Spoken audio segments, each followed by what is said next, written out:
Hello, welcome to CHGO Stars, and good news and bad news. The good news is the Stars have not lost a league game since June. The bad news is they haven't won a league game since April. So surely they'll win another one at some point, right? They've got a couple new players. Maybe that'll help. Guess we gotta wait and see.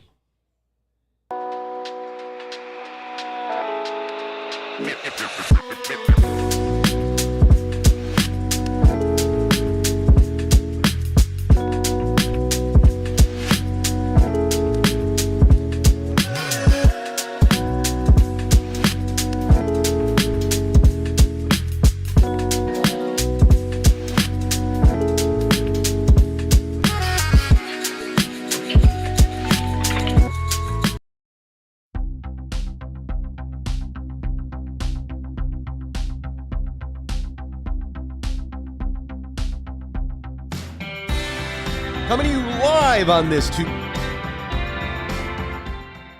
by Sunnyside.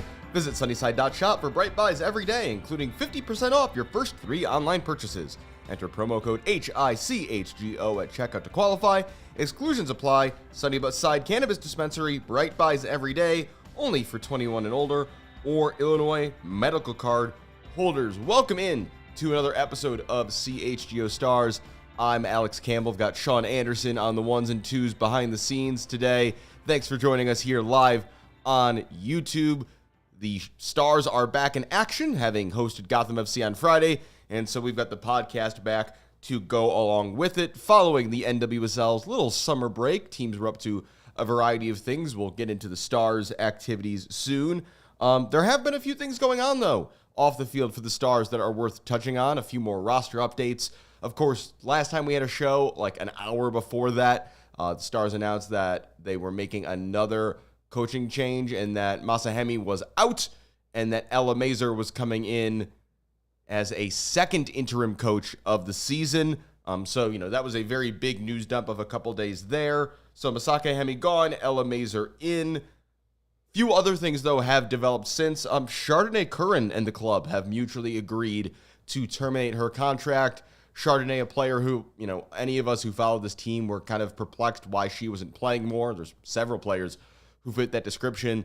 Got to think whether it's going to be Masahemi bringing her into, the USL Super League in Lexington, or whether she's going to end up somewhere else in that league. That feels kind of like a slam dunk with their season starting back up pretty soon. Nadia Gomes has another short-term contract. This one will keep her with the Stars until the end of the season. That's like 3 or 4 contracts for her in 1 year. It's very strange.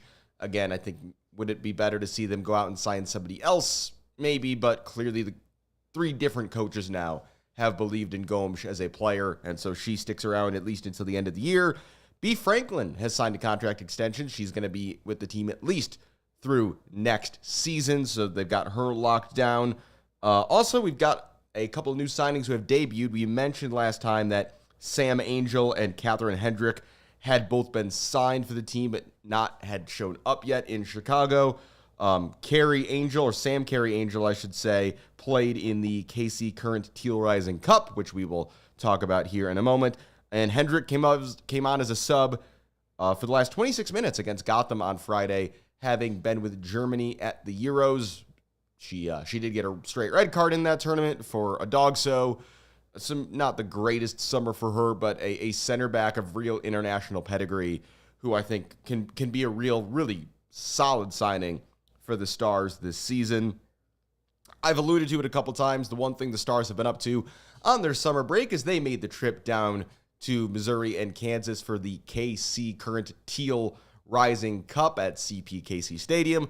That involved the Stars and the Current, and then Palmeiras and Corinthians from Brazil. The Stars played 2 games. They lost them both 1-0. There was basically nobody in the stands for either of them because it was in Kansas City, and Kansas City was not playing. And I don't know how many people were watching on ESPN Plus either. There was a joke somewhere here that if you play 180 minutes of soccer and don't score a goal and no one sees it, did you play any soccer at all? First game, 1-0 loss to Corinthians. That saw Sam Angel make her full debut. Hannah Anderson got a rare start at center back. Real questions now about where she's at in the depth chart with the Hendrich signing. It was a pretty strong 11 overall. Corinthians do currently sit second place in the Brasileiro Feminino Serie A table, the top flight down in Brazil. So they're a good team. But, the Stars just really nothing to take from that game. Nothing to take from the second game really either. Another 1-0 loss, this time to Palmeiras. They're in fourth place down in Brazil right now. So again, nothing to sneeze at. The Stars, still in mode from our last live show. The Stars made 8 changes to their 11th in that game. We saw Jenna Bike play right back. That's something I would personally like to maybe see a little bit more of tried. Also got a start in that game for Michaela Johnson, a player who I think we all would like to see more of, the young U.S. Youth International attacker. And again, just nothing to take from that game. For the record, Kansas City did win their own little tournament. They beat Palmeiras 3-0. And then they beat Corinthians 2-1 to win that tournament. They are, of course, quite good. They are topping the table, running away with the Supporter Shield in NWSL as it is. So, if nothing else, these games were simply an opportunity for Ella Masar to, be in charge for the first time, to have that top job, to start trying to work some things out in preparation for the return to league play. And, that return comes on Friday night. It's a 1-1 draw against Gotham FC.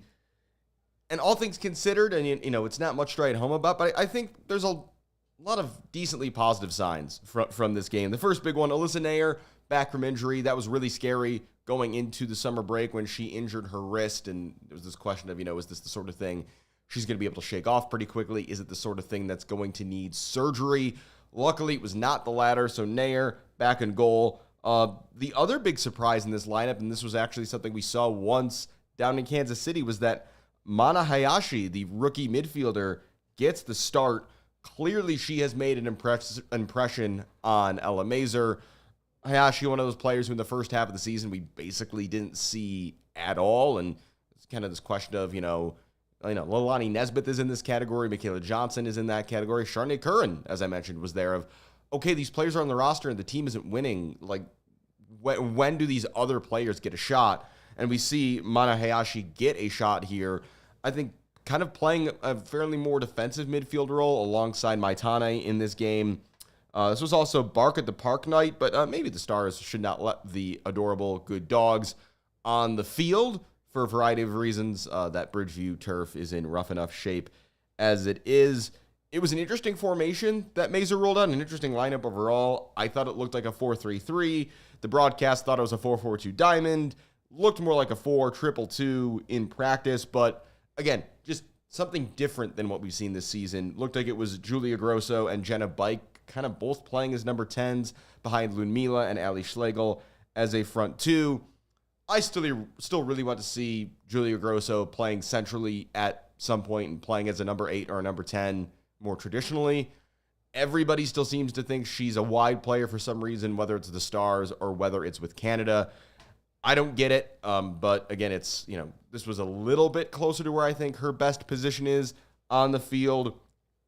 So, maybe someday we'll get that. Before moving on, I do want to note, somebody noted that the Corinthians YouTube stream had over 10,000 people watching it for that Stars Corinthians game. Good to know somebody was paying attention and enjoying that game. It's not been great for the Stars, and again, it's great to see women's soccer in Brazil getting more and more support, especially because they are, of course, hosting a World Cup in 2 years.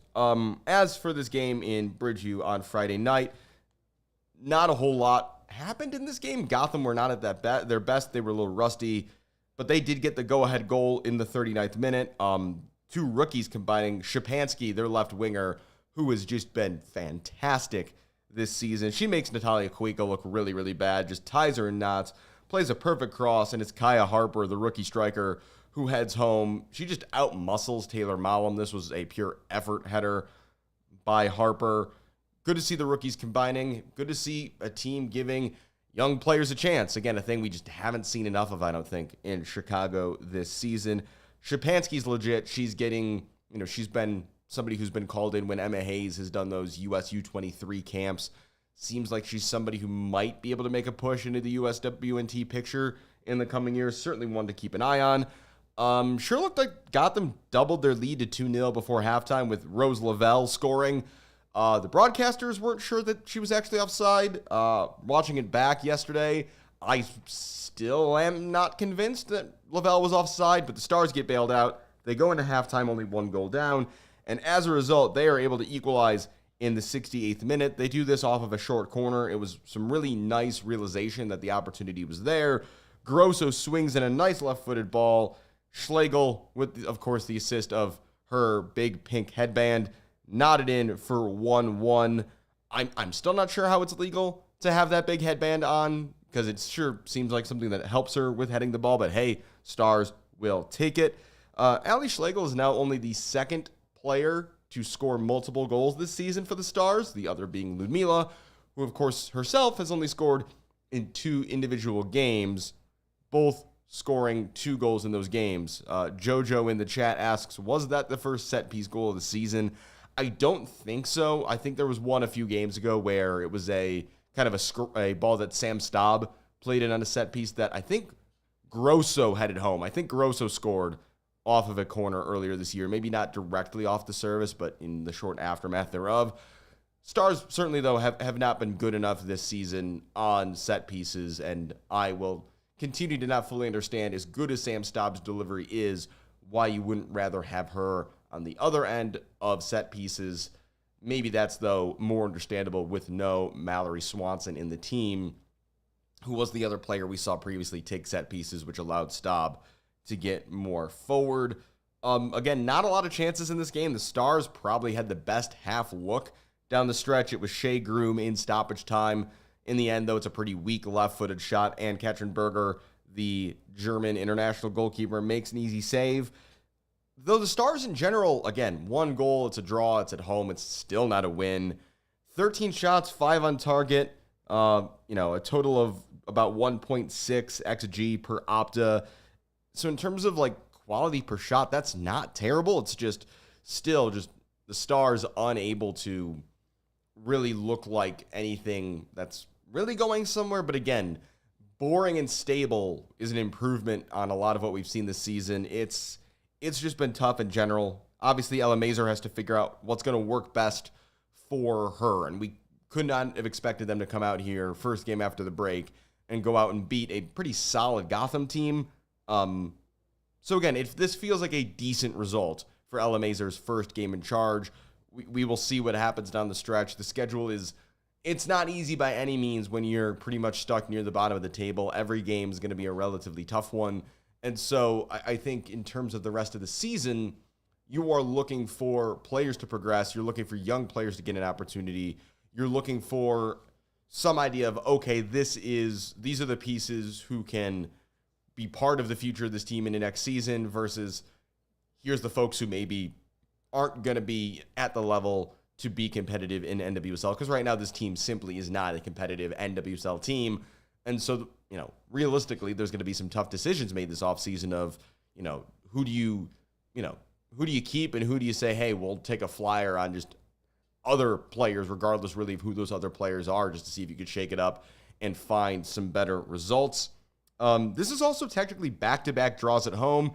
Yes, they were over a month apart, and yes, the first of those 2 was at Soldier Field, which is only kind of a home game for the Stars, if we're honest. Overall, though, again, when you're sitting on 7 points for the entire season, 2 of those 7 coming in your last 2 home games, I guess that is a relatively positive thing to say. Upcoming schedule, though, looking at this for the Stars, I mentioned it does not get easier anytime soon. This coming Sunday, or actually a week from Sunday, they once again have some time off here, which is odd. They take on Bay FC. Actually, no, that is this Sunday. I mistyped on my notes. I'm just realizing they take on Bay FC at home on Sunday. That's at 1 o'clock.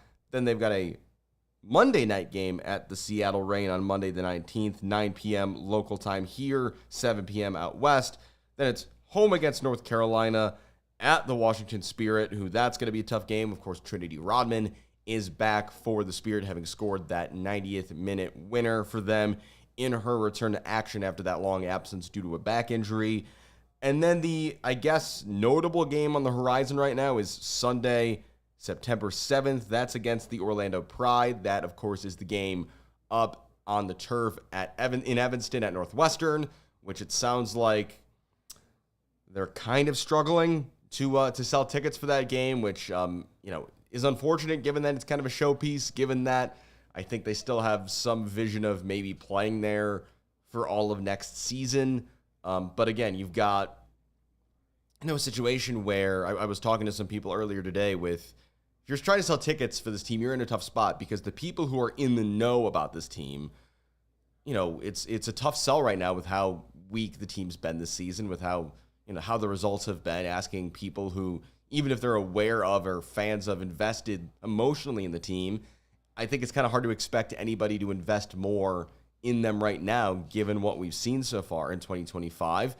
And then if you think about the pitch you're trying to make to, more casual fans or people who are less familiar with the Stars, again, it's tough to know exactly what you're selling. That game, really what you're selling is you're selling Orlando. You're selling Marta, you're selling Barbara Banda, and the appeal to, hey, come see one of the best teams in NWSL. It's not to come see your own team. So it's tough. Somebody in the chat makes the point, aren't they charging more for those tickets?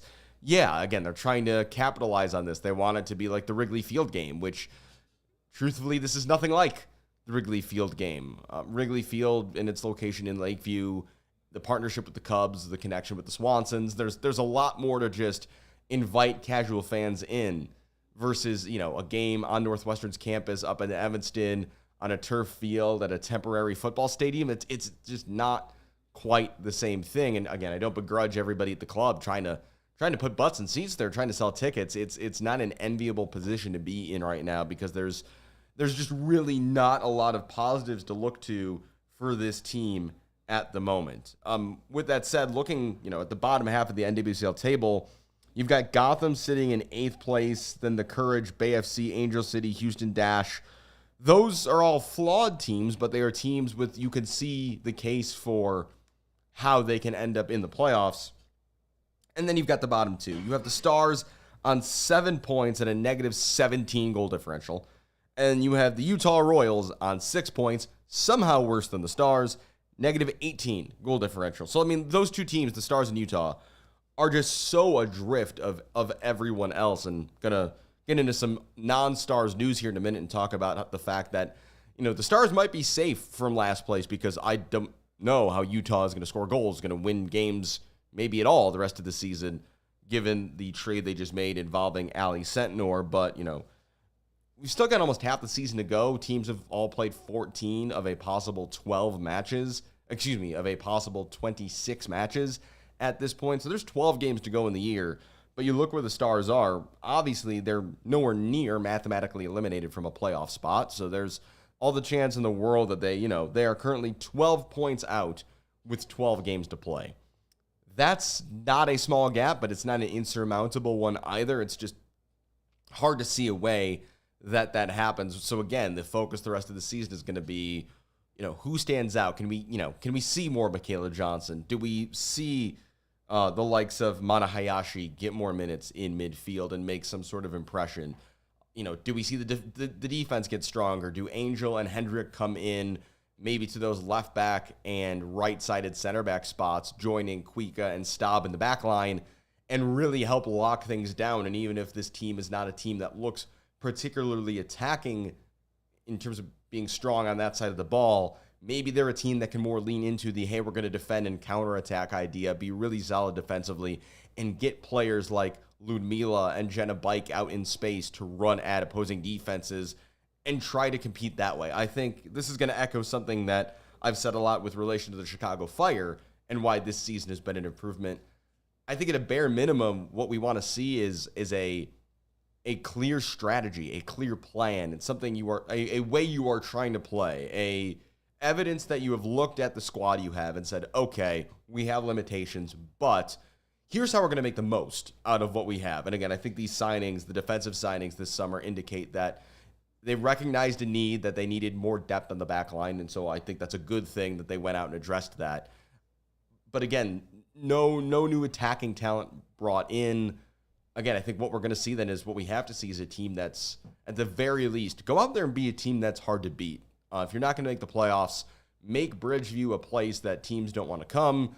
Make your visit to opposing team stadiums a really tough grind. Build an identity. Again, it looked like at the beginning, particularly of last season, with the signings they were making, the likes of Staub and Shea Groom and Natalia Kuika and Ludmila, it looked like this is a team whose ethos was going to be, hey, we're going to come out and we're going to punch you in the mouth and we're going to scrap and we're going to fight for 90 minutes and make your lives hell, win, lose, or draw.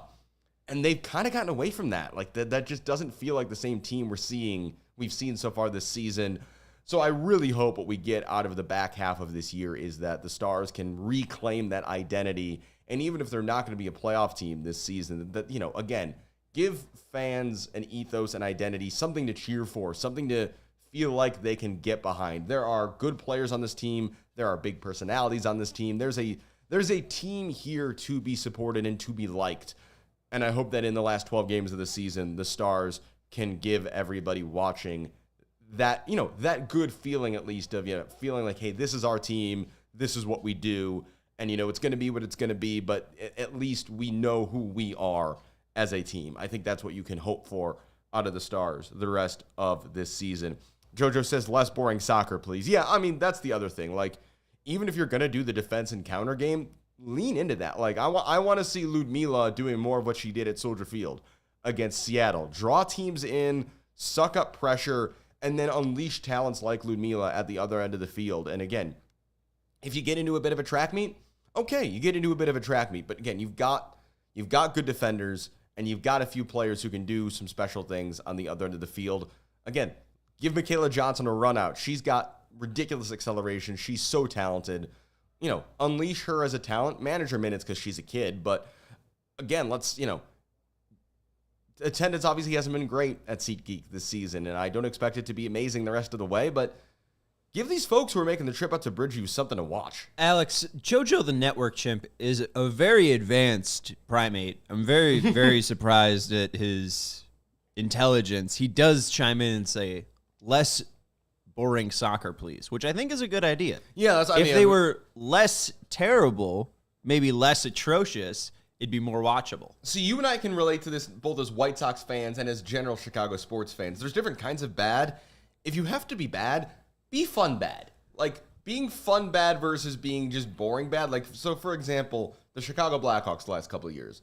Fun bad. Because you've got Connor Bedard. He's worth the price of admission. You're going to probably go to the United Center and watch a loss, but you're at least going to be able to say, hey, that was entertaining. I was there when he was a rookie. That was interesting. Chicago Sky, same thing. It's like, are they particularly good right now? No, but you're going to watch Angel Reese and Camila Cardoso go out there and, dominate the paint, be physical, and, at least give fans something to get behind. This is Jim Boylan Bulls. This is 121 losses for the Sox.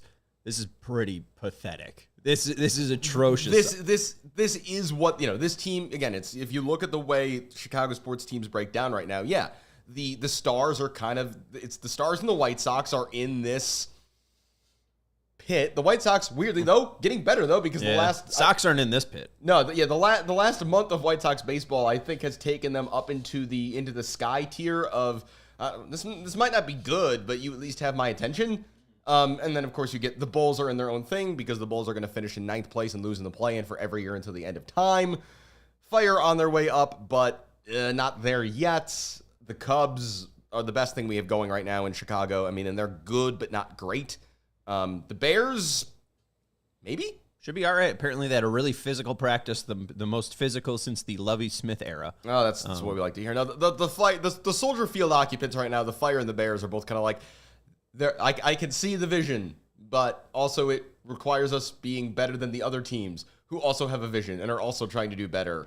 NFC North this year is going to be wild. Back to the other football. Well, here, maybe final point here. JoJo's asking, what investments do the Stars need to make besides facilities, scouting, development, analytics? You mean besides everything? Yeah, no, they need to invest in everything. If there's one main thing, though, is it not spending on players? Is it lack of scouting? Like, what is, the thing that could possibly define them? I mean, I think right now, facilities.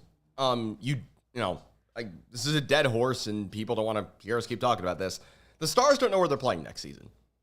flat out. Like, they do not have a home for 2026. It could still be SeatGeek Stadium if them and the Chicago Hounds, the rugby club, can figure something out with Bridgeview, but the Fire and their lease are gone. You've heard me talk about this. We don't need to go through the details again. Fire don't see that much of a reason that they're going to need Bridgeview anymore. The only thing they might need it for is when they have Bears conflicts, but, you know, I'm sure they are currently thinking about alternatives of where else they might be able to take those games. You know, this Northwestern thing's supposed to be a big jumping off point. Again, only going to be if it's successful as an event. Training facilities, you know, the Fire have left the pile of dirt that is Mount Bridgeview behind, and, you know, the Fire were one of the teams worst in MLS in terms of facility quality until literally 6 months ago. The Stars are now finding themselves further and further behind in an NWSL that sees, you know, KC Current just dropping money left, right, and center. You know, you see what, you know, Angel City are building out in Los Angeles, what Boston Legacy and Denver Summit, these new teams coming in, have planned. Jojo asks if Fire 2 are out also. We don't have anything confirmed yet. I will say this. There's a pending solution for Fire 2 that works and is compliant with MLS Next Pro. That solution, though, at present would not be compliant for MLS matches. So that's why there's still some things up in the air with that. Ended up going longer kind of on this aside than I planned to. So just a quick hit here on some other things that have been going on in the world of NWSL and women's soccer recently. Do want to note that we've had, of course, this summer, all of the continental tournaments that have been really fun to watch. England winning the Euros, Nigeria winning AFCON, including absolutely demolishing Barbara Banda, Rachel Kunjanaji, and Zambia on their way. Zambia remains the exact same team. Amazing attack and the worst defense you have absolutely ever seen. And then Brazil won Copa America if you haven't watched the highlights, look up Brazil versus Colombia in the Copa America Femenina final. It is one of the craziest soccer games you will ever see. It goes to penalties. Marta scores. I mean, she might have won the Puxtis because, I mean, it's not the greatest technical goal you've ever seen, but Marta scores a laser of a half volley with the last kick of regulation. Just an absolute rocket into the back of the net to send the game into extra time. She scores again in extra time. It goes to penalties. Brazil wins on PKs. Just an absolutely insane game. Please, when you're done listening to this or watching this, heck, if you're watching this, you're already on YouTube. As soon as the show is over, just type Brazil, Colombia, Copa America into your YouTube search bar and go watch that 15-minute highlight package. It is well worth your time. I mentioned earlier, we have the blockbuster trade of the summer in NWSL, and on the Fire Show today, we talked about Son Heung-min's move from Tottenham to LAFC. This move is insane. It's Ali Sentner to the KC Current. $600,000 in intra-league transfer fees to be paid over 3 seasons, and a 20% sell-on clause. This is outrageous. It comes a couple days after Naperville native, former Red Star Vanessa DiBernardo announced that she is pregnant with her first child, so congrats to her and her husband on that extremely happy news.